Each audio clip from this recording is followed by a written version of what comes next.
What would you do if everything you held dear was taken away? If your life crumbled into pieces, would you still remain loyal? This is the question at the heart of today's story, a story from the Bible that resonates across centuries. The story of Ruth and Naomi, a tale of loyalty, redemption, and unyielding faith. Let's journey back to ancient Israel during the times of Judges and uncover this heartfelt narrative. In the biblical land of Bethlehem, famine gripped the land.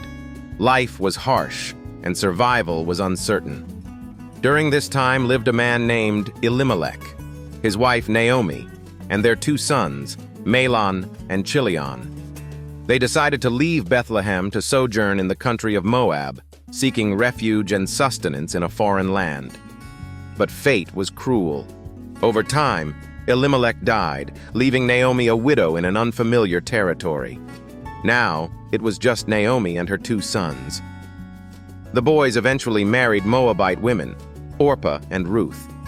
For a fleeting moment, it seemed that Naomi might rebuild her life. But tragedy struck again. Both of Naomi's sons died, leaving Naomi, Orpah, and Ruth widowed and in despair. Imagine the heartbreak Naomi must have felt. Not only was she a widow, but she had also lost her children, her hope for lineage, and any sense of stability. In her sorrow, she decided to return to Bethlehem, her homeland, bitter and disheartened. The famine had ended there, and she hoped for some semblance of security. With her daughters-in-law, Naomi began the journey back to Bethlehem. But along the way, she had a realization. She turned to Orpah and Ruth, pleading, "Return to your mother's house. May the Lord deal kindly with you as you have dealt with the dead, and with me. May the Lord grant you rest, each in the house of her husband." Naomi wanted them to have a chance at a new life, one not burdened by the uncertainties that awaited her. Orpah, though heartbroken, agreed to Naomi's words and kissed her mother-in-law goodbye. She turned back, disappearing into the horizon. But Ruth? Ruth clung tightly to Naomi. She chose a path that defied all logic, a decision fueled by an unbreakable bond and love. In one of the most touching declarations of loyalty ever recorded, Ruth said, "Do not urge me to leave you or to return from following you. For where you go, I will go, and where you lodge, I will lodge. Your people shall be my people, and your God, my God. Where you die, I will die, and there will I be buried. May the Lord do so to me, and more also, if anything but death parts me from you." Ruth's words echo across the ages, words of unwavering commitment, words that bound her life not by obligation, but by genuine devotion. She chose Naomi's homeland, Naomi's God, and Naomi's destiny. Together, they returned to Bethlehem, where Naomi, bitter from years of loss, renamed herself Mara, meaning bitter. But Ruth? She worked tirelessly to care for them both. Ruth began to glean in the fields during the barley harvest, a practice allowed by the law of Moses for widows and the impoverished.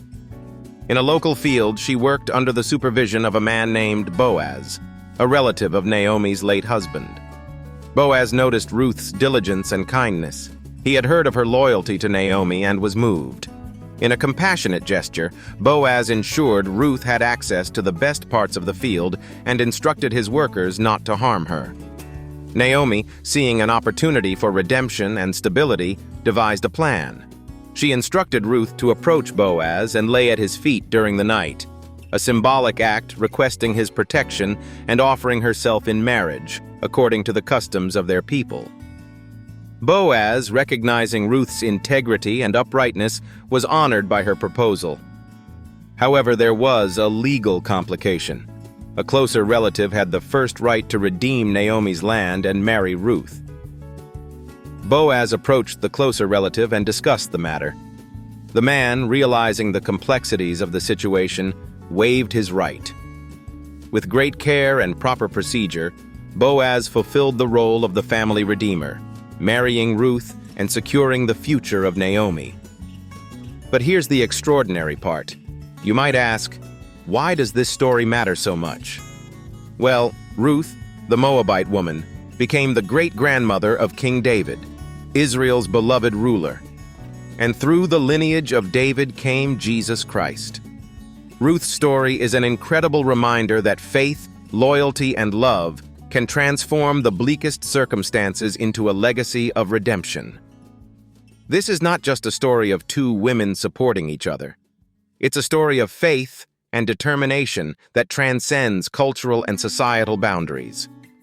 Ruth's commitment to Naomi shows a love so selfless, a faith so steadfast, and a loyalty so rare that it changed history.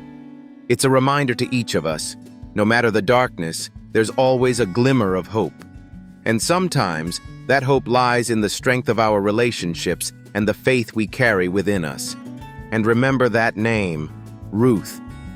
She teaches us to stand firm, to act with integrity, to love beyond words, and to trust that even in a foreign land, even amidst tragedy, God is working for your good. What's your takeaway from Ruth's story? Let us know in the comments below. Stay tuned for the next episode in this extraordinary series of Bible stories. Who knows what timeless lesson we'll uncover next?